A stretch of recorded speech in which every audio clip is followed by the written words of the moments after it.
You are listening to Bootstrap Farmer Radio.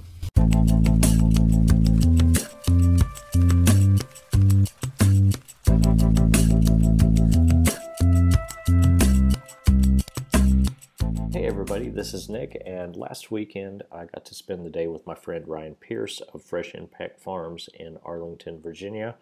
And I got to spend the day as they harvested and packaged and then went with them on deliveries to some of the chefs that they sell to in Washington, D.C. If you remember, back in episode 39 and 40, Ryan was a guest and we talked about the build out of Fresh Impact Farms and then the use of culinary herbs. And in this episode, we catch back up with our friend and then take a deep dive into what it's like to service chefs year-round and all the things that they have to deal with and how that can affect any farm operation. So thank you to Ryan for allowing us to hang out and then being so open with everybody on the podcast. Really appreciate it. And here we go. All right. There's a lot to unpack there. Great. Let's talk a little bit about the expansion. Because basically, since last time we were here, you added a third onto your farm within the same space. Yeah. So we had always knew that we wanted to have the three full columns of racks. And for us, it was a matter of how do we maximize out a limited space, a space where there's 1,100 square feet, about 750 square feet of growing space. How do we get the most out of that space, both in terms of production, but also economic value? And when I say production and also economic value, a lot of people always tie those directly together. But how you use the space, like we could still maximize the production of the space, but are we actually maximizing the economic value of the space? And so we focus on what crops have higher economic values and ultimately are higher in demand from our customers. And so everything is designed around the farm to maximize the output of certain varieties of crops, depending on size, depending on growth cycle, and depending on nutrient need. And so that third column really allows us to not only have maximum space on both sides of it for certain crops that are tall and are hard to harvest behind, but it also allows us to maneuver, because it's on rails, maneuver around everything, and still, if we want, we can have almost a 5-foot aisle to be doing our clean outs and maintenance projects. So that's been a really positive impact on the farm in terms of its production. And we still have a couple racks to go to really maximize it out. And then we're going to start working on really maximizing the movement of crops around the farm. So in my mind, we probably still have another 30% to go in terms of growth in the farm and maximizing its output, which is really exciting. And that's what we'll be tackling over the next 5 to 6 months, probably. So, I mean, you're what, a year and a half into actual grow space? This space, it's about a year and a half since we took down the space, and we're just about at the point where we first started growing last year. So from the very first time you opened up until now, the last time we were here, it's a big difference in how much is actually grown. Like the first time we came, everything looked great, everything looked full, hearty, and healthy, but versus now, a year into it, everything's like way bigger, way healthier. I mean, like the flowers, everything seemed to be blooming, everything seemed to be doing what it needed to do. And I know that when we had our indoor grow, the longer we went, the better it got, kind of thing. So did that affect, I know you're a big planner, you're a big analytical guy, so how did that affect, you obviously planned out for a certain amount of crops within the system. Are you where you're at, or are you above where you're at because of how much better you've got to grow? I'd say we're still somewhat on plan in terms of our production space. What we weren't able to account for was the diversity of crops that we're growing. And as we're getting data on those crops, knowing how productive they can actually be. In our original plans, we didn't necessarily, well, no, just at all. We didn't have all of these crops as a part of our financial modelings, our analytics of the space. We used 6 crops that I had already grown that I had collected data on as our baseline, because that was the only, at least for me, the only logical way to do it, where at least I have data to back up these numbers. I can say, no, I've grown this amount of crop in this amount of space in this amount of time. And so we took that, but it turns out that we're currently growing 1 of those 6 crops in the farm. And the other 50 plus varieties that are growing right now, we didn't have financial modeling on. And we have some that are far, magnitudes more productive from a growth, a yield, and an economic standpoint. And then we have others that definitely don't hit the mark in terms of maximizing the output of the space. And so we have to look at those in terms of how popular is that crop with a chef? Is it an anchor crop they're going to buy week in and week out at a certain volume that we know that rack is going to be economically productive at a certain rate week over week? If we know that, even if it may not meet our overall target in terms of profitability for that space, we may still grow those crops there, because they then become a way to make sure that our customers see us every week and that we still get that face-to-face interaction with them.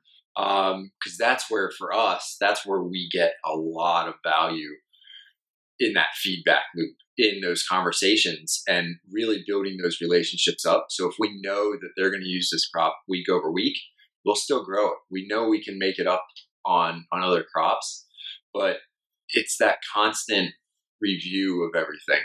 Well, these different varieties, the newer varieties that you have, these were asked for by the chefs. These are what the market told you to grow for them.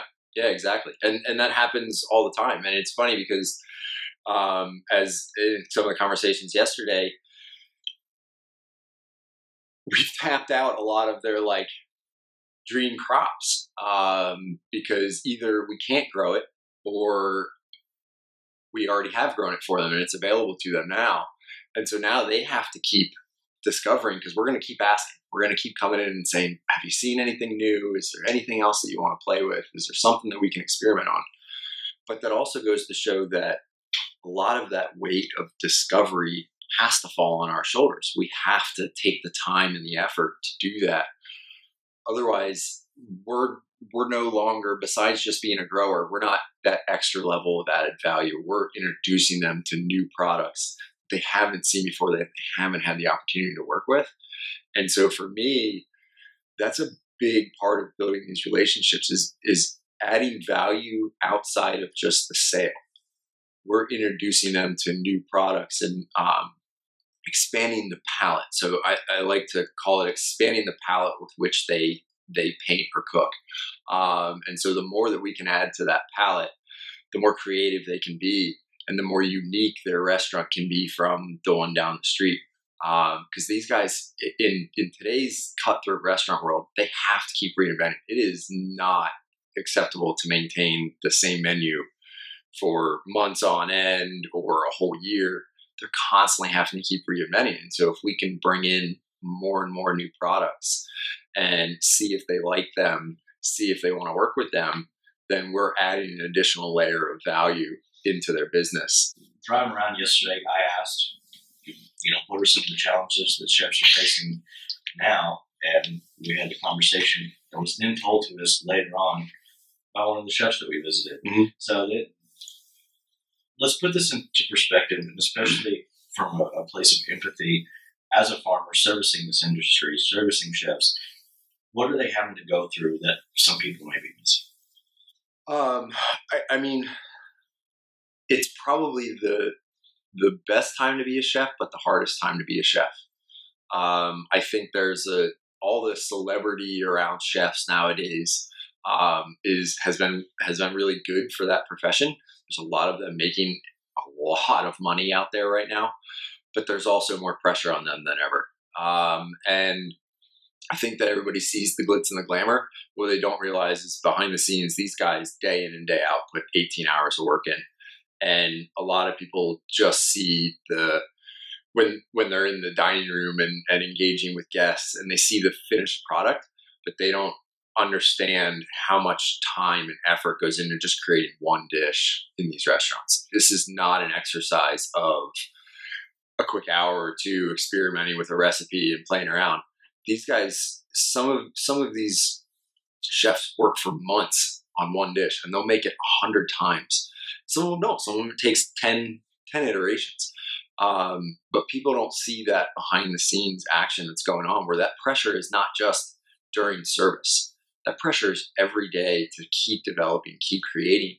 And they, just like writers, they get creative blocks and they get stuck. And that pressure doesn't wane when they're having a creative block. It's not like a writer where you can, if you have a story and you get creative block, then you need to get through that quickly. Or you're writing a book and you can take 2 weeks off. These guys, there is no option for that. There is no 2 weeks off. There is no chance for them to just kind of be free again, especially if they're running their own restaurant. And so there's that level of pressure that people don't really see. But then it's just a matter of everything else, the social media landscape, the things that they have to worry about on a regular basis is no longer just within the confines of that restaurant. It's perception from everywhere. And whether that's a ratings organization, whether that's the Michelin Guide, whether that's a local food publication, a local newspaper, and then you have Yelp, Google, Facebook reviews, all of these companies that have built communities around people rating and reviewing products and services and restaurants. Nobody takes into account that at the end of the day, these guys have to churn this out day in and day out. They're not building one product that is going to get reviewed thousands of times. They're building tens of products at a time over and over and over and over again that are constantly being reviewed. So it's just a whole different landscape than what it used to be. You had a good perspective yesterday where you said some of these people coming in, especially Yelp or some of these garbage sites, people don't have a frame of reference on which to judge. Like last night, I couldn't review where we went. Feel free to make fun of me throughout the course of this interview. I don't like working to meet people. But it was a great night. I mean, the experience was fantastic. The staff was amazing. The hospitality was on point. I know that meal was great. Whether that was to my palate or not, it's a whole other story. Right. That's not their fault. That's a matter of where I grew up. Yeah. But similar, I wouldn't even imagine getting on Yelp and going, well, this was awful. Right. Because it wasn't. Right. It was world class. I just don't have the palate developed. Yeah. So. Yeah, I think a lot of people miss that. I think a lot of people miss the fact that if you're going to go into an experiential restaurant and experience something that you can't get at your average restaurant, you need to be ready to expand what you're experiencing and understand that just because it's not like your ideal of the most amazing food in the world, you have to take it within the context of what it is. And if it's a French restaurant, if it's a Spanish restaurant, if it's an Italian restaurant, you may be used to the Americanized version of that cuisine. But when you're going into these kinds of restaurants, you have to be ready to experience it from the aspect of what is the authentic way of presenting these kinds of dishes, and then how are they taking it to a world-class level. And I think a lot of people, they will go out there and they'll write a review, or they'll make a comment about a particular restaurant or particular meal, and completely outside of the context of what's the intention up behind that food. What are they trying to do with that food? And yeah, do they want everybody to love the food that they cook? Absolutely they do. But at the same time, I think it's a bit unfair for reviewers to go on and bash a restaurant because they don't understand the food, or they don't get the cuisine. And I know that really frustrates the chefs, but at the same time, most of them are like, well, we're not going to change those people, so we can't waste energy on it. They just have to keep focusing on their craft and continuing to perfect it. And hopefully sometimes they take that feedback and improve things. If they get somebody who's like, hey, all I want to do is give objective feedback on my experience. Hopefully they take that and they improve the restaurant. They improve, the service, the food. Ultimately, we all benefit from that. But if you just trash somebody's restaurant or a particular meal because you don't understand that cuisine, that's a bit unfair to these guys. I think that we've just made it too easy for everybody just to have negative comments about anything they want without any kind of basis in knowledge. That do they even understand what they were eating? Do they even understand? And can they even empathize or put it in a way that, are you perfect? Right. Do you do everything exactly perfect every single time? And if they do, great. And if they did, I don't think they have time to do reviews. Right. Right. So it's tricky, man, because everybody's out there. I really think everybody's trying to do their best, whether it's a farmer, a restaurant, whoever. Mm-hmm. And there's room for criticism no matter where you go. Absolutely. And it's tough. It's tough to go out there and do anything nowadays. But that's also what separates the best from the average. Mm-hmm. Can you take it? Can you grow from it? Can you learn to ignore what you need to ignore? Yeah. Yeah. And I definitely think that you see that these guys, even though they may get frustrated about a particular review or something, they don't let it, dull their passion. And they know that these things are going to happen. They also know that they're not going to please everybody. And if they go out there and they try to please every single person on the face of this planet, you're destined for failure, because it's just not going to happen. And so they have to go out with the mindset of, we need to create the best possible cuisine that we can personally create, and hope that it hits the mark with our target audience, knowing that our target audience isn't every single person. Another thing that you mentioned when we were driving around yesterday, and I was totally blown away because I never thought about it, but so there's a lot of new development, a lot of neighborhoods going up, a lot of, we want to get the gentrification right now, but with all this building and all this construction, there's not so much a need for retail space. We're building mixed-use places, but mixed-use means services, restaurants, that kind of thing. Things that still need a person. Yeah, so which very much includes restaurants. Mm-hmm. But with all the new constructions, you have a great point. Where's all the new chefs going to come from? Right. Where are the new chefs going to come from? Where are the patrons for those restaurants going to come from? And so there's this overdevelopment of the scene, and the chefs, don't get me wrong, they're being given opportunities that are really tough to pass up when these developers, they need to create a neighborhood within a block, and so they want to bring in the next new hip trendy restaurant that and rightfully so drives traffic around their development, which makes that property more valuable. And so the reasons behind it are sound. The challenge is that the development is happening so fast that a city can't sustain but so many restaurants per person. It just can't. And so when money and space is being thrown at these chefs and these opportunities with very little risk to opening a restaurant, even though, don't get me wrong, they're still taking substantial risks unless they're just playing with house money, which some of it is. Why wouldn't you go and take that opportunity? And so then it's a matter of, okay, how are you going to staff that restaurant? Are there going to be enough quality front of the house, back of the house personnel to staff that restaurant to meet the caliber that they're setting out to do? And we're seeing it here in DC that there's just not the number of personnel for the amount of restaurants that are opening. And also there's just not the population growth yet that is needed to sustain this many new restaurants within such a short period of time.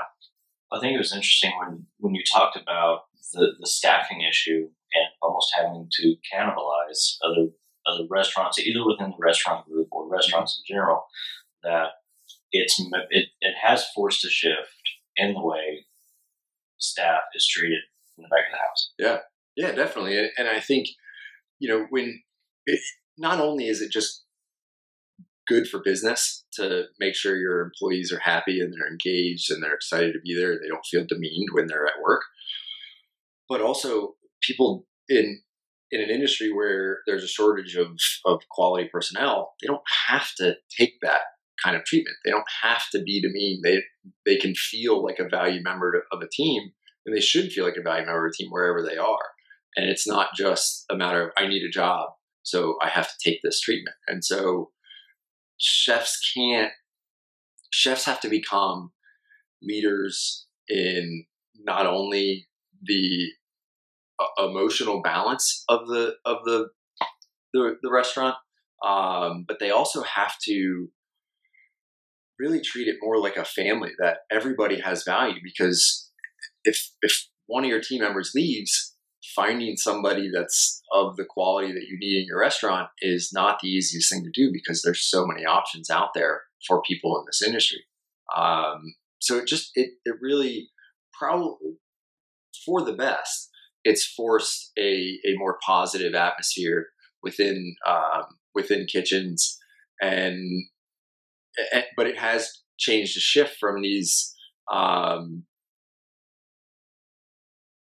the times where chefs essentially can do and say whatever they want without any consequence. I think that those times are completely over. I don't think we'll ever go back to that, because I think that people don't have to put up with that kind of environment if they don't want to. So that is going to be one of the real positives for the industry, because it'll be an industry that people can work in. And you're seeing more chef owners that understand that people need to have some sort of like work-life balance to stay happy, stay healthy. Otherwise, people just get burnt out too quick. So I think that those things are going to help the industry. But the plethora of new restaurants that are opening all around big cities,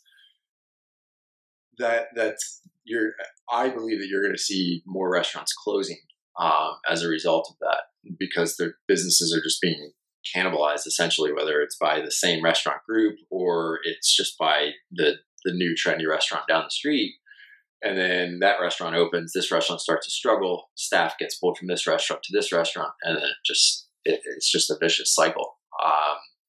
And so you'll see, I think that you'll see a decent amount of restaurants closing in the coming years as a result of all of these new restaurants opening. So it'll be the ones that actually understand how to evolve, how to continue moving businesses forward and running a stable enterprise. They'll be the ones that'll survive. But it's a very interesting time to be coming into this business, this line of business from an outsider's perspective. Well, and that's really what I wanted to talk to you, is because you're deep enough in a higher class of restaurant, and you've done it for long enough now that you've been able to pinpoint some of these differences. And this is what people don't talk about. I mean, what are our clients having to go through on a daily business, and how can we empathize that so we can serve it better? Right. And I think you really illustrated a lot of points that are easy to boss under the table. Mm-hmm. Well, they just quit ordering from me because it's slow. And they might blame some arbitrary evil thing that doesn't exist, when there's a lot of things to consider that you can't see on the surface. Right. And unless you're talking to these guys like you do on deliveries, and like Jeff does on deliveries, you miss a lot. Right. Right. And you have to understand them at a personal level and understand that they're running a business too. And they may not be reporting to just themselves. Right. Right. You don't know who's pulling strings behind them all the time. You don't know, even if they're a chef owner, you don't know what investors are behind them and what investors are pushing on the back of them. And so I think that these guys, you can look at it through the lens of, oh man, the restaurant's struggling, so they're not ordering from us anymore, or they're cutting their orders. What's going on? Did we do something Or they don't wrong? like me personally. Yeah. And you kind of, you get into this, internal self-doubt of like, do we really have like a quality of product to maintain? But then once you take a step back and you realize that there's so much more going on that you may not understand, that you may not see. And a lot of that, they don't really want you to see. They want to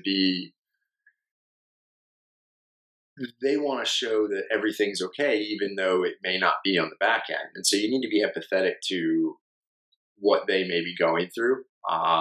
And some of it may be completely outside of their control.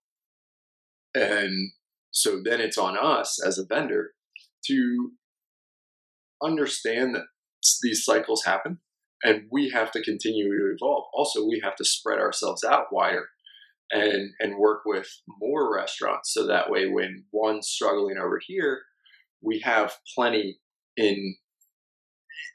as a part of our base to really maintain the business going forward, because inevitably restaurants come and go. That's just the cycle of the industry. They're going to come and go, and so we need to make sure that we're spreading ourselves out as opposed to just depending on a small handful of restaurants.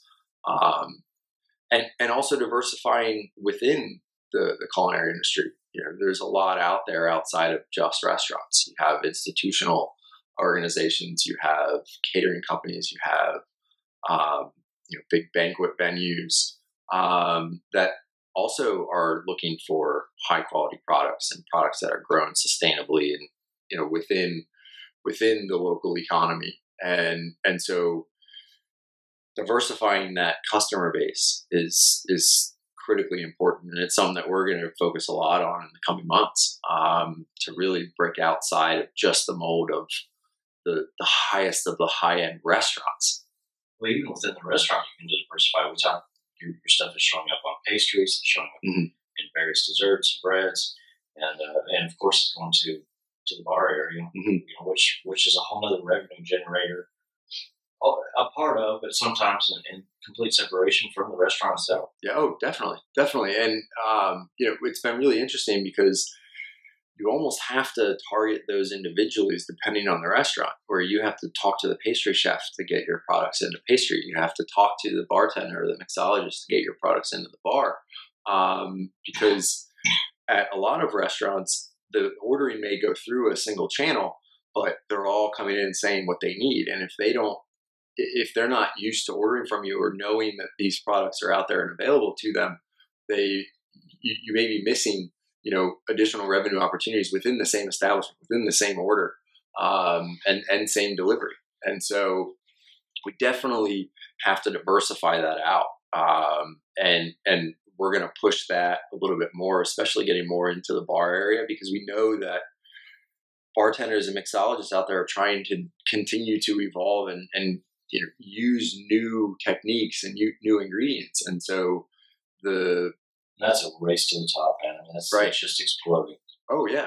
And it's not going to go anywhere anytime soon. I think that, as it evolves, it just becomes more and more popular because people are like, holy cow, I can go to this bar and get this amazing experience, or I can just go and get, an average drink somewhere else. And so people are starting to really seek out those experiences in the cocktail industry as well. The other thing about doing that, like going out for an evening and doing like a cocktail run versus, you may not have a couple of $100 or $300 to drop on a meal per person, right? But you can go to the best of these cocktail bars.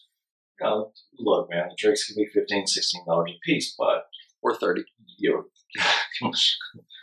When you take a trip to Chicago at some point, but yeah, I mean. But it's a much lower barrier of entry for that level of service. Oh, absolutely.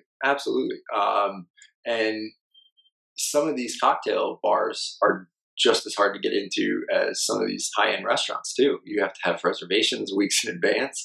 It's like, all I want to do is go have a drink. Well, when you want to have a drink at the best, If you're booked, you're booked. yeah, you gotta, you gotta put in the time and effort to get in there. And, but you're right.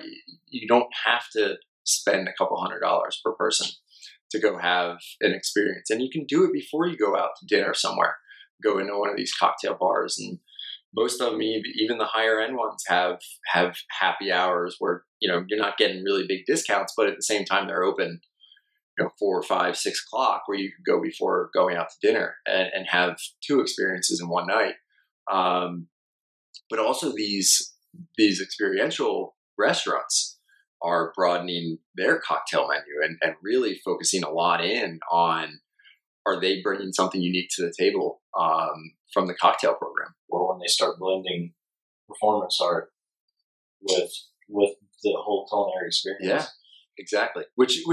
That's one of the coolest things about, kind of new restaurants and their design and everything, is how open everything is, and really allowing the patrons to see what's going on in the kitchen and be able to watch the excitement and how quickly things have to happen. And you now can really appreciate it that much more. And it's a spectacle. It's something that you're no longer just there and talking to the person right across from you. You're watching what's happening. You're seeing all these people buzz around, and you're seeing the chefs start to plate food. And that to me is a lot of fun to watch, because then you get to see it being created in front of you, and then experience it as you eat it. And in the restaurant industry, that hasn't been the case. Usually it's behind a set of doors. Well, and you also realize that if they were going to serve 200 people that night, they're making 200 individual dishes. They're not pulling a ladle out of a pot. Right. And, hey, we made enough to feed 200 people. Right. And slop, slop, slop. It's not the case. Right.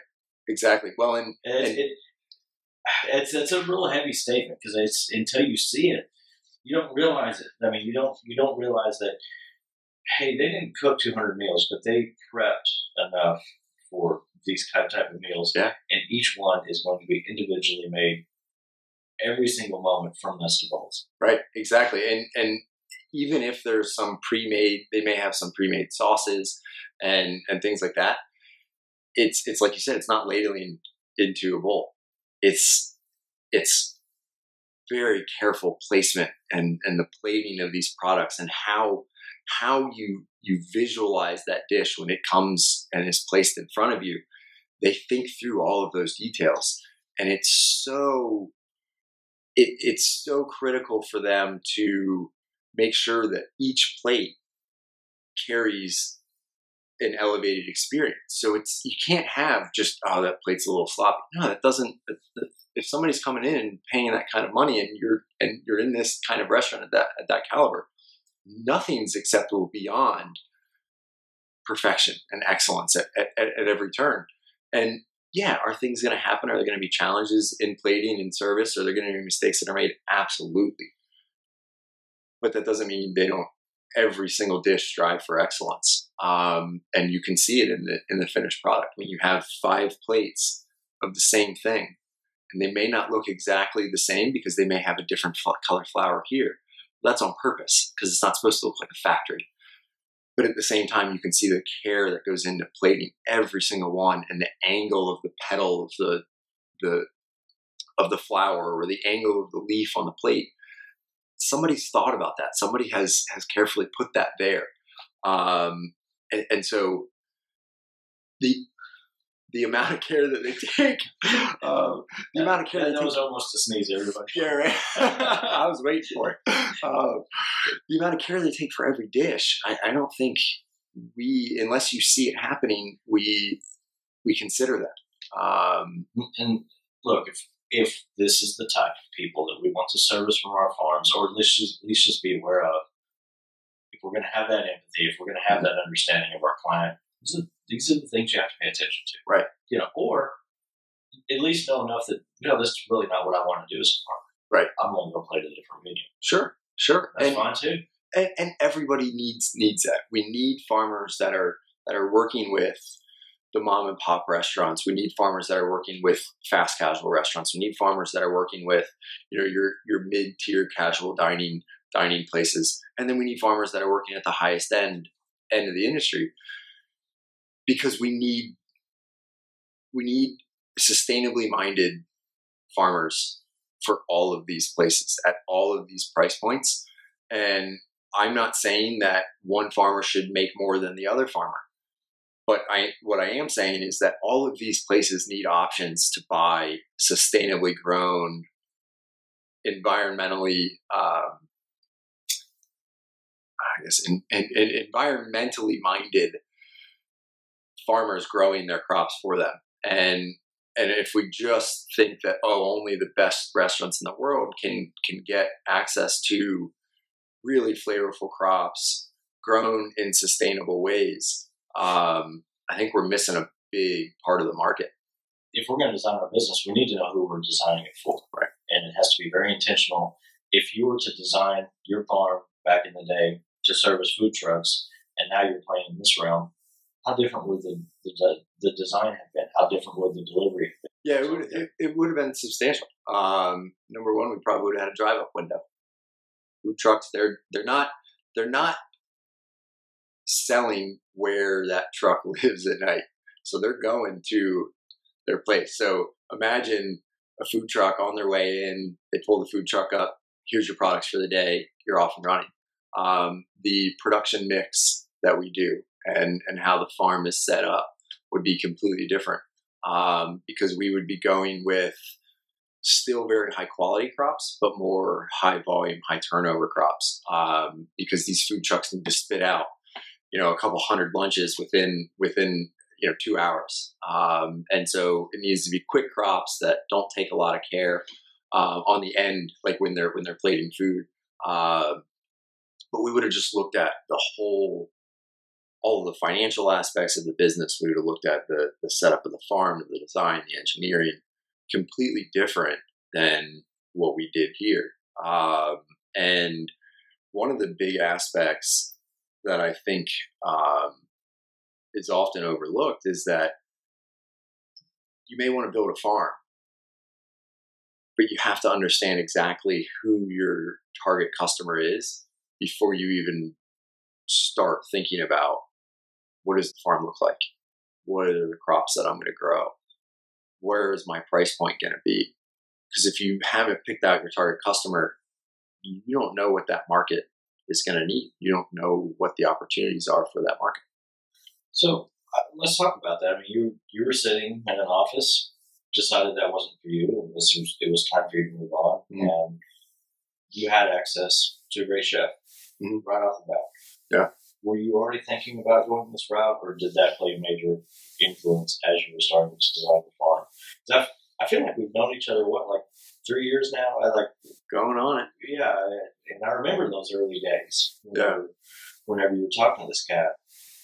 And it just seemed like that was the natural progression for you to go there. But I don't know if you're looking at it beforehand or if that just was the pinnacle of where you started. Right, yeah. No, so I had already had it in my mind about working with chefs and creating the most flavorful crops possible.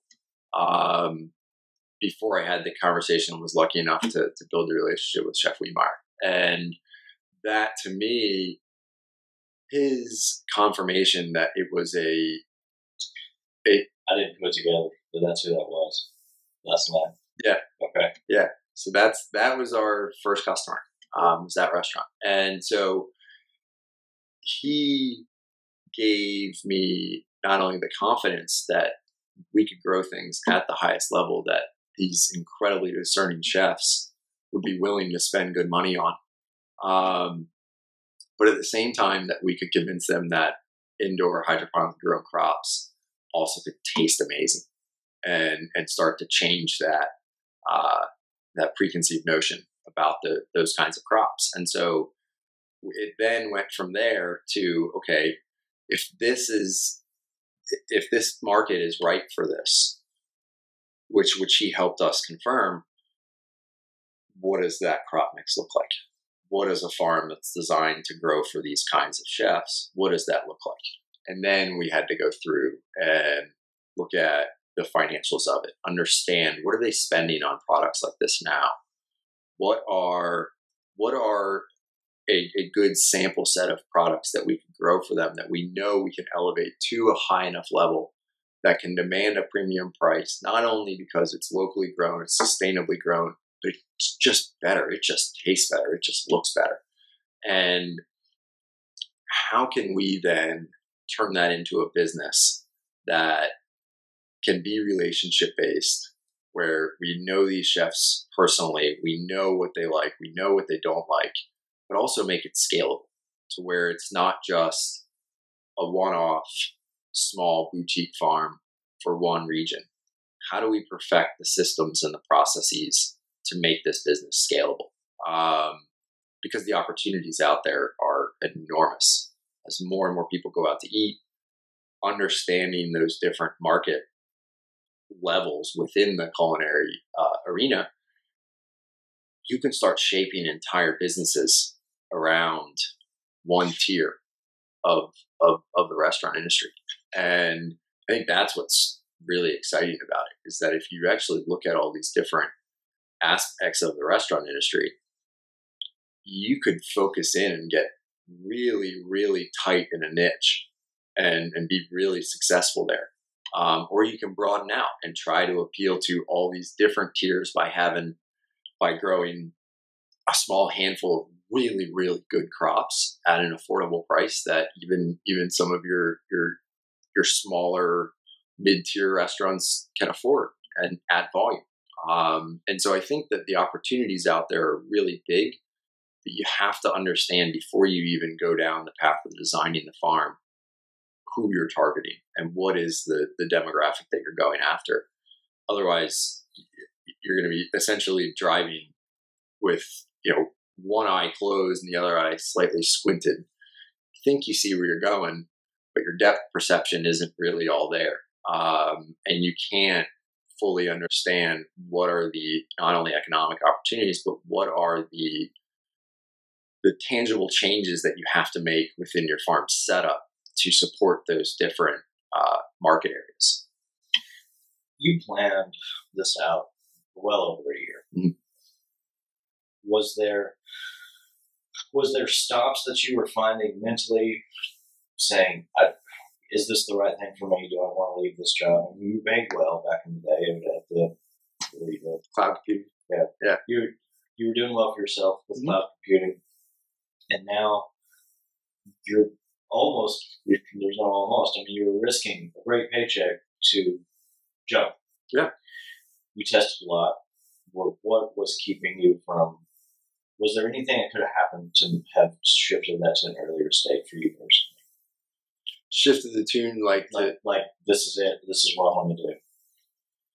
Or did it just take that long to test it all out to where it made sense? I mean, because no matter what, it was a risk. Oh yeah, definitely. When I made the decision that I was going to go down this path, it was a rather quick decision after I'd already done a few months of research on it. This is the path that I want to go. I talked to people I love, the people I'm closest with, mentors and friends about it. Some of them thought I was absolutely crazy, but then when I explained to them my underlying reasoning for it, they started to understand it a little bit more. But how it then took shape in terms of what is the size that we're going to be, what is the exact market that we're going to work within. That took quite a few months of planning and running financial numbers and understanding, what is our crop mix really going to look like? What does the farm actually have to produce? That took quite a while. But that was after I had already convinced myself that in some way, shape, or form, I was going to go down this path. How that manifested itself, that was what I was trying to figure out in the ongoing analysis, and trying to understand what the market opportunity was, and then how do we fit ourselves within it. What has happened since that you're just completely show? What did you not plan for that's happened? We've talked about the fungus issue before, that put a stop on it for a few months. But reception-wise, day-to-day operations, what's been the biggest surprise after the planning that you couldn't have planned for? Yeah, I would say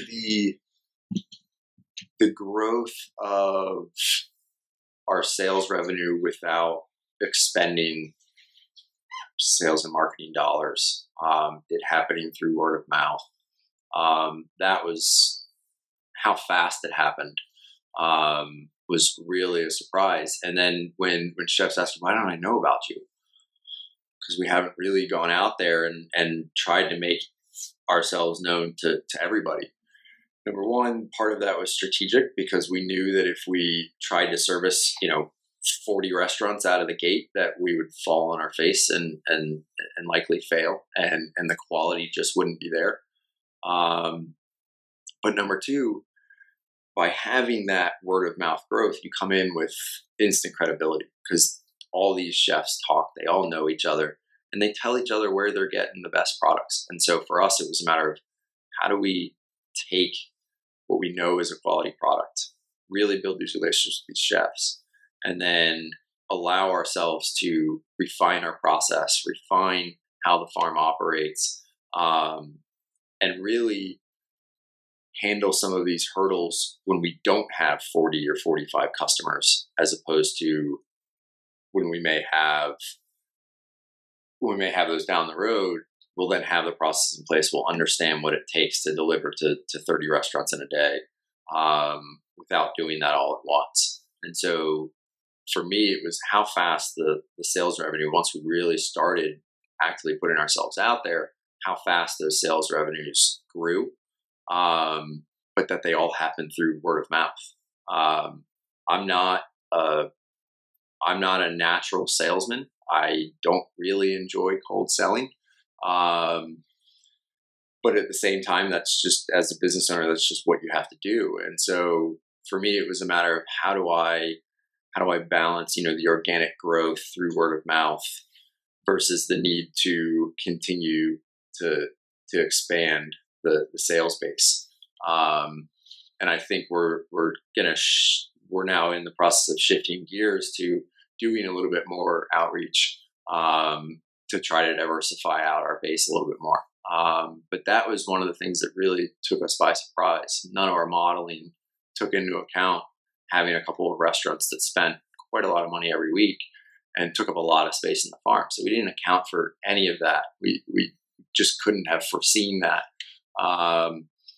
But at the end of the day, that allowed us to work with a small handful of restaurants while really refining our processes, while also not running out of money at the same time. Because we were really, really close to running out of money.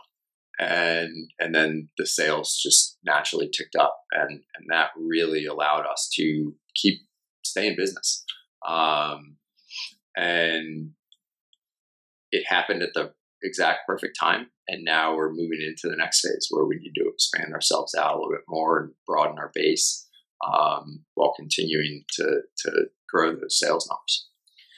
You said something yesterday that I think everybody feels. I'm interested to see how you reconcile that within your internal brain. You said that when you first started, you had like an imposter syndrome. Like, do it was really interesting to me because you said, do I deserve to be here? Do I deserve to be working with these types of clients? Mm-hmm. I still have it. I still go through it. It's actually very natural to have that, questioning of whether or not you're worthy to be here. Have you put in the time, the effort to really deserve to be working with this class of a restaurateur? And I think that at the end of the day, we've put a lot of time into this, a lot of literal blood, sweat, and tears into this. And when you set out to do something, I'm not the type of person that's going to try to pick the easiest path. I'm going to pick the path that I believe has the most opportunity for success. And this is the path that we've chosen. But every day I still am like, what am I doing? where did I come from to get to this point? To where am I going? And businesses, especially young businesses, constantly go through inflection points, and so we go through them all the time. Of okay, do we try to broaden ourselves out a little bit more? Do we, and we're looking at designing a new farm. What does that farm really look like? Are we going to try to change up the business at all? But that's what's nice about being a young and agile business, is that you can think through all of those opportunity areas and understand, okay, what is the best path for the business? But I still question on a pretty regular basis, am I doing the right thing here? Is this really, have I made the right decisions?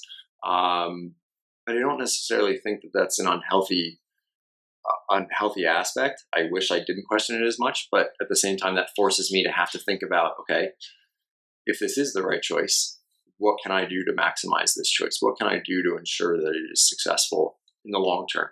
We didn't get into this to make quick money. We didn't get into this to become, millionaires many times over. We got into this to try to make positive change in the food system and to try to really put our stamp on the food system, both locally, regionally, and then hopefully nationally. And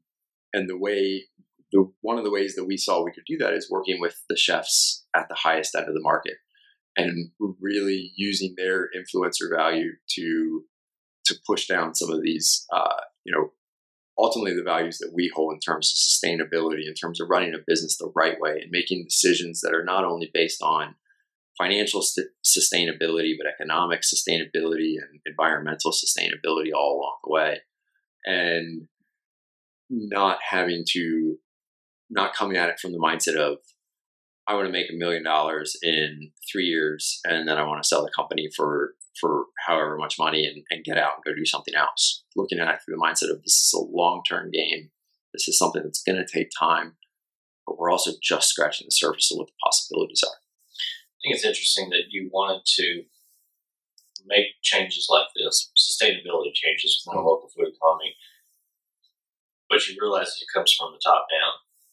Other restaurateurs, other restaurants, other eating habits, other food trends are not being pushed from the bottom up. They're coming down from the chefs. Mm-hmm. But it is going to take a long time. Right. And some people may look at this and go, well, could you have made a more impact sooner? Mm-hmm. But is sooner more important, or is more impactful more important? Yeah, I mean, obviously we would love to make as much impact as soon as we possibly can, but at the same time, we have to be realistic in terms of, if you're sustainable in the long term, your overall impact can be far greater than if you're just trying to be as impactful as you possibly can as soon as you possibly can. Because then that shifts your focus a little bit. And so it is about making sure that the business long term is financially viable, and that we're not looking to grow as fast as we can and expand as fast as we can, because that ultimately can also doom the business. And so then the impact you have is greatly diminished, obviously. But if you set out and you really plan out for the long term and you think about the aspects that come into play as the business grows, and then how do you make sure that as the business grows, your level of impact grows? And so we saw it as, let's work with the best of the best and the people that can really move the needle in terms of how people think about food, how people understand where their food comes from. And then let's allow that to then push down those changes throughout the food system. Because you then have this dual effect. People understand from the influencers of the food industry what we need to be thinking about, talking about, and understanding about our food. And then they think about that within their own context and their own eating habits. And so I think chefs do have a pretty big role in making our food system more sustainable, more environmentally friendly. But that's something that's going to take time. These aren't things that happen overnight. If change is coming down from the best chefs, where's our opportunity as other farmers to initiate change within farming, initiate a sense of leadership, a sense of this guy did this amazing thing. Can we build our farm, not to replicate yours, but can we build our farm to complement our space within the ecosystem that you've created here in DC or anywhere else in the country? You know, when is it going to click with people that farmers working with other farmers is, if we really want to push this ball forward farther and faster, it's such a clear path. Right. Oh, it definitely is. And I think that understanding, what are the other farmers doing out there? And if you just try to copy what other farmers are going to do, well, you're number one, you're going to be going up directly against another local farmer that, unless your product is far better than theirs, or you're somehow just undercutting their price point, nobody really wins in the end there. Because number one, you're not likely maximizing the revenue of your farm by undercutting the price points, but you're also then forcing a continued price war to the bottom, which is what we've seen for a very long time. Farmers continue to get squeezed and squeezed and squeezed on price. And that's an easy thing for a restaurant to do, is to, well, let's squeeze this farmer on price, or we'll just keep buying the cheaper products. Because some already dictated that it's okay to charge less. Correct. Exactly. And so that then, turns into just this vicious cycle where everybody's trying to keep up and everybody keeps having to lower their prices. Ultimately, quality suffers. The level of care that a farmer can afford to take suffers. How much they can afford to pay their personnel is going to dramatically suffer. And so nobody really wins in that. The chefs get a lower quality product. They may save a few bucks, but ultimately that lower quality product makes it onto the dish, meaning the dish is a lower quality dish. And so it really has to be an effort all throughout to understand that you should spend more money on a higher quality product. There's no other industry that you could make that argument where, oh, well, yeah, it may be better, but I can get it for cheaper over here, so I'm going to go that way. Well, no, you expect that you're going to pay a little bit more for a higher quality product. And so if farmers, they know that they are growing a superior product, then they should charge a price that is in line with that level of quality. And they shouldn't accept just constantly lowering their prices, because chefs understand what their costs are. They also understand that they have a certain margin that they have to hit, and they don't go out and just lower their prices just to bring customers in the door all the time. They understand that this is how much it costs us to run this restaurant. This is how much the food on this dish costs, and this is the margin that we have to make. And farmers, I think, need to do the same thing. They need to understand we need to make a certain amount of margin to make sure that we have a long-term sustainable business that can continue to grow and can continue to thrive and provide good paying jobs in the community. Since when did farming have to become a low paying job? Why isn't that seen as a quality career choice for people?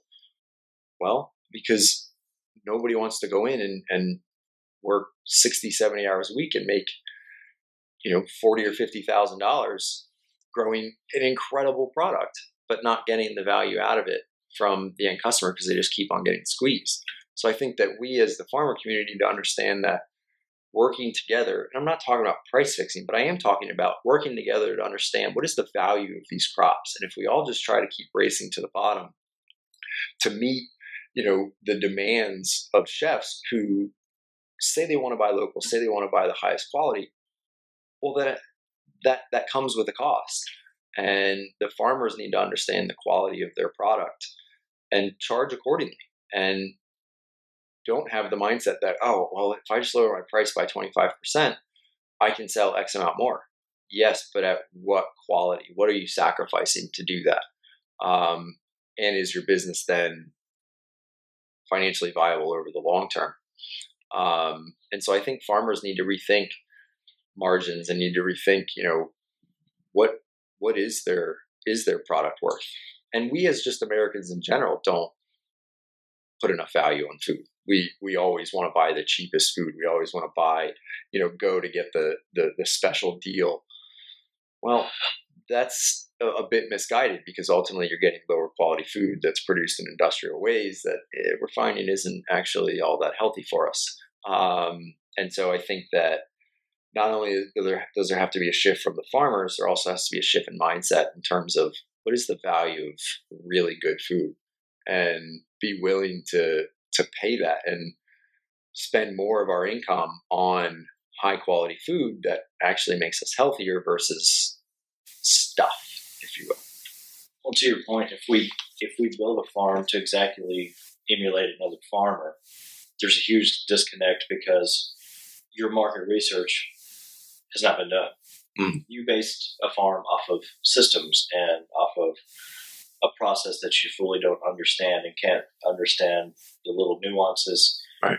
You said it real good yesterday that it's not about the how you're growing and what you're growing, but all the little things that make it possible. Right. I'm paraphrasing, right? But unless people are in it every single day, it's really hard to account for a lot of these changes.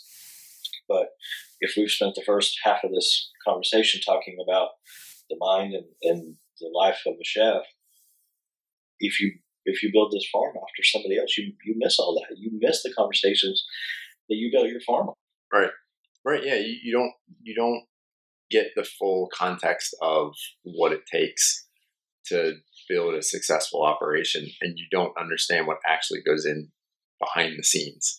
And ultimately, especially if you're doing it in the same local market, if all you're doing is go in and copying what somebody else has done, well, you're going to come to the table and the chefs are already going to be working with the existing farm.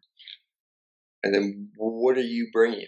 How are you bringing value to that relationship? If you're growing it at a similarly high quality, but all you're doing is coming in and saying, oh, I can sell it to you for 5 or 10% less, who are you helping? Yeah, your business may be successful in the short term, but ultimately that's not a very good long-term strategy for maintaining a successful business and growing an industry. If you're just going to come in and all you're doing is copying somebody else and not bringing anything unique to the table, you're not adding any value to the industry. And so I think that when people set out to build a farm and understanding, what their market is, they should look at how they can be different from the existing purveyors that are out there on the market and bring something new to the table, instead of just bringing the same stuff that's already out there, and understanding what it takes to actually bring something that's a higher quality, actually bring something that's new and produces value on your customers' end. If somebody's out there listening going, well, that's all well and good, but where do you start? I would say you do exactly what you did yesterday. All 9 times we went and did a delivery. You asked people what changes were coming up, if they needed anything. Mm-hmm. If you constantly ask these questions. I would imagine most weeks that you go and get their feedback, because you never know what went across their radar in those 7 days or 2 days or however long it was since you saw them. Just a matter of getting in front of the right people at the right time. And to do that, you obviously have an in because you were there. But before that, there's plenty of events you can go to. There's plenty of networking things you can do to get out and about. Right. Yeah. And I think that a lot of people aren't willing to do that level of effort when they're doing their research. Is you need to have conversations with your target market before you build this stuff out, before you spend all this money. And before you worry about NPK and dissolved oxygen and exactly. all that, it doesn't matter. Right. You haven't hit the nail on the head with your buyer. Right. Exactly. And so you need to understand what you're going to be trying to grow, but you also then need to understand what does your market want to buy? What are they looking for that they can't currently get, or what could you improve upon that would add more value? Here is not growing. Right. Exactly. And that is one of those areas that I don't think people spend enough time on. No, so I don't think people spend enough time on focusing on differentiating themselves, but understanding what the market needs for you to differentiate. And everybody's like, oh, I'm going to build a farm and I'm going to grow cucumbers and tomatoes and peppers. Okay, fantastic. How are you going to differentiate yourself from the other farmer that's doing the exact same thing and probably has done it for 10 years, if not much longer? How are you going to differentiate yourself from the national brands that have produced, hundreds of thousands of pounds of these products and really understand how to grow them well? How are you going to differentiate yourself from them and bring value to your end customer? Oh, and by the way, it may not just be in the produce. Right. It may be in the ordering system, or the way people can pay, or where they can pick it up, or are you delivering? I mean, there's all these other ancillary business aspects that we don't worry about whenever we're designing farm. Look, and I'm guilty of that too. Oh, absolutely. Yeah, I mean, I got after it, but I had to figure it out real quick. Right. It wasn't the damn produce. The quality was great. People loved it, but it was, can I get that produce in a way in front of people that had meaning to them? Yeah. And that was a clear choice that it was going to be much easier for them to do. Right. And I think that, if you don't think about that customer experience, the entire customer experience, how is their interaction with your organization? You're missing a really big part of success in that it's not just the product. It's how they interact with you. It's the relationship that we have with you. And like Jeff, I mean, he's a master at it. He's a master of relationships. He's incredible when he's having those conversations, and the information that he can get out of people is crazy. Even the information that he got out of me in our many conversations, I love it. Psychotherapy couch. Yeah, exactly. Love you, Jeff. Yeah, we do. But that's a skill that entrepreneurs have to learn. They have to understand that that's not an option. You can have the best possible product in the world, but if that's it, if that's all you have, and you don't have a customer experience, you don't have that relationship with your customers, you're easily replaced. They put far more value on that relationship and that experience and the quality of the product. Everything together adds up to be successful and to make you the go-to purveyor of whatever you're growing. And I think that a lot of people are like, we're just going to focus on growing the best possible product. That's wonderful. And you have to think about that. But you can't lose sight of the fact of, how does that product get to market? What are the constraints that product's going to have at the customer level? How can you make the dollar that the customer spends with you far more valuable than just that dollar? How can you make their lives easier? How can you make it more convenient for them to get the highest quality product? And so you have to think about that whole customer timeline of success. How do you originally engage with that customer? How do you reach out to them? Something that I personally struggle with in terms of cold selling, and I just don't like it. But at the same time, you have to understand it. You have to understand when you can talk to these guys. What is their schedule like? Yeah, on that, if you do the things you're talking about, if you're understanding the schedules, if you're understanding, is it really cold calling? Because you may not have done, maybe the first time you're talking to that one person, but because you know the industry and what they go through, and sure, I bet you looked at it before you even called them. Is it really cold? And could you find comfort in the fact that you can now do so much research ahead of time before you even pick up the phone? Right, exactly. And so it depends on who you're talking to. Some chefs, if you go in the off hours, can be very welcoming.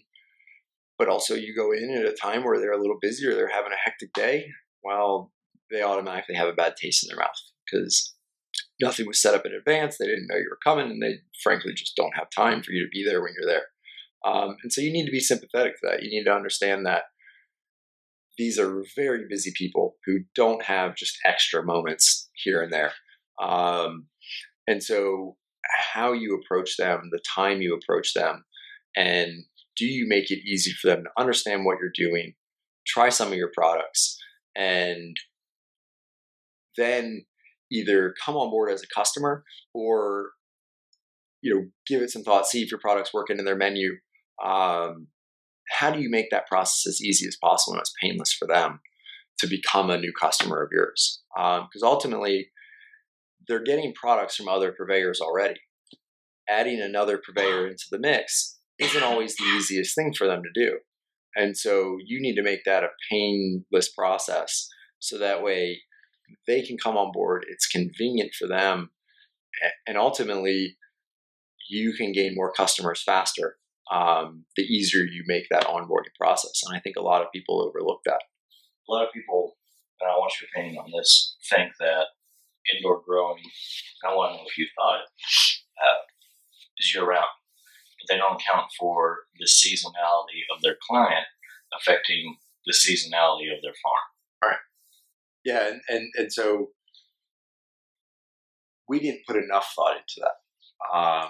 We didn't put enough thought into the fact that these guys are so used to working within the seasons that having crops that are available in winter or available in summer in the depths of winter, yes, will some chefs still use those products, but not nearly to the level that they'll use them in the certain seasons that they're typically available, because that's just the way they're used to doing it.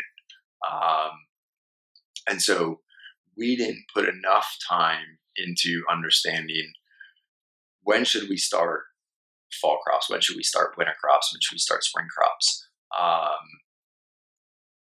because they still were rotating those menus. They're still coming up with new menus for the different seasons based on the other ingredients that they're getting. We're only a part of the puzzle. And so if everything else, all the other ingredients that are making up these dishes are all seasonal, well, then we need to adapt to that. And just because we can grow 365 days a year doesn't mean that we don't have to work within the seasonality of the culinary arena, because at the end of the day, everything else is still driven by the seasons. And so we need to understand, yes, can we make products available all year round? Absolutely. We also need to understand what they're using for their dishes and make sure that our products complement those dishes during those specific seasons. Because they are going to change. The flavors of the dishes change. What they're going for in terms of the impactfulness of certain characteristics of a dish change from season to season. And so we need to understand that. And then we need to make sure that our crop mix complements that as best as possible. And rather isn't, these guys have amazing products that are available, but they don't necessarily complement this, warm and savory dish that we have for the middle of January. And so it's got to be on both ends. Yes, now you're making things available all year round, but at the same time, there's still constraints that the chefs have in terms of the other ingredients that they're using. And so you have to make sure that you take that into account when you're planting your crops. Well, if we take that a step further, this is a great example of this month. It's December. Restaurants drop off in December. It's a little colder. In Dallas, we lose a lot of patio space. People won't get out in the rain and the bad weather. And in December, people go to a lot of holiday parties. Yeah. They're saving any extra cash that they may have for Christmas. Mm-hmm. There's a lot of other obligations. If that restaurant is going to have a drop off and they have enough data to not freak out about it, it may be time for farmers to kind of brace for impact, especially that first season, because until you go a full season servicing your clients, you don't know when the drop-offs are going to come. Right. And like in this city, December is usually a historically high and busy time because of those holiday parties, because people are going out. It's in between, Thanksgiving and Christmas. People are going out on date nights because of the holiday season. They're going to events because of the holiday season. And then the party season as well is very big for these restaurants. These guys really start to see it in the January timeframe when everybody's spent all their money during the holidays, and then they don't do anything. And then Valentine's Day comes, and that's another busy time for them. But, understanding that and understanding that there's going to be ebbs and flows in the level of business that the restaurants are doing. And so if you make sure that you have a broad enough base of customers to be able to withstand those, and then during the busy season, everything's sold out all the time. But during those off seasons, still having enough customers to sell the vast majority of the crop and getting it out the door is still critically important, because our costs don't change in the winter. Our costs stay the same in the winter. And so we have to understand that there are going to be shifts in the restaurant industry during some of these downtimes. And also, if, as we talked about earlier, as more and more restaurants open, everybody wants to go to the new trendy restaurant. And so we have to make sure that we're spread out, even if it's owned by the same chef. Yeah, exactly. And so we have to make sure that we're spread out enough to be able to withstand those shifts. But at the same time, not diminishing the relationships that we have with those existing restaurants and the quality that we bring to the table, just because we now have 50 customers as opposed to 15. If we're going to close this thing out, I want to kind of look at what's coming up in the next year, and I'm going to base that off some historical things that I've seen you do over the years, which is attend things that you like. I know you've spoke locally on some panels. I know that you went to one hydroponic school I was at. We showed up at Indoor AgCon together, unplanned. Yeah. And then you came with Brandon and Jeff and I to New York. You go to places and you see what's going on in the arena, both in your planning stages and in your very early beginnings of operation. How critical are those moments? I think they're huge. I mean, I think you need to get outside of your bubble and your comfort zone and go out and have conversations with people that are either doing it or doing something similar to you, or come with a different perspective than you do. And learning from others and being able to have conversations with others and get feedback on not only what you're doing, but understand somebody may have already had some of the problems that you're coming across. And how do you make sure that you don't repeat those same challenges or those same errors that may have been made by somebody else? And I think the best way to do that is to go out and meet people and understand that other people have had experiences that you can learn from. And you don't necessarily have to go through the same experience that they've already gone through, because you can just learn from their experience. And so I think that those aspects, not only when you're thinking of starting a farm, are absolutely critical. You need to get out, and you need to get outside of the local market too, because you need to see what's happening in other markets.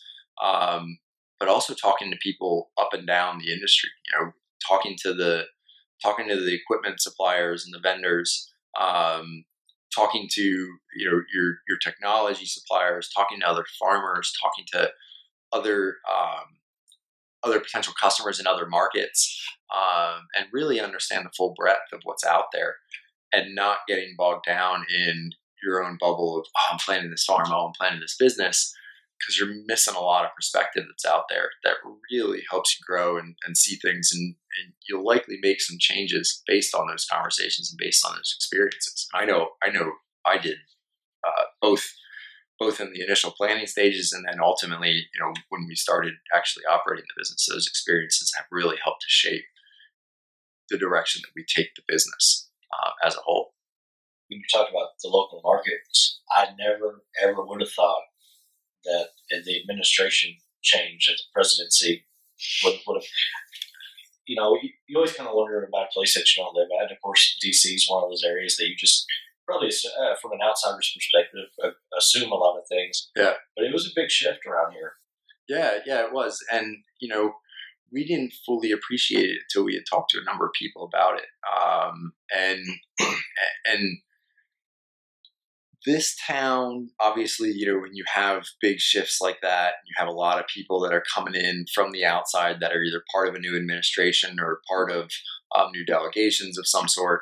They have different tastes, they have different desires, they have different things that they like to do in their free time. But this town can particularly be hit with those big shifts in terms of the movers and shakers that are coming into town.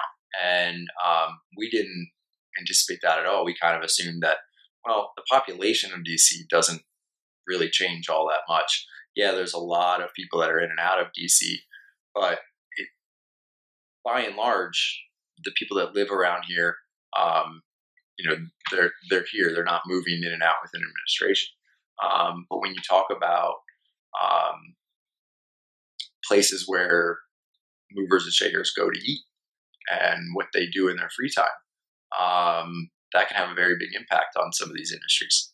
And so we didn't foresee it. We weren't around to see the last changeover, so we weren't able to see, did that actually have a big impact?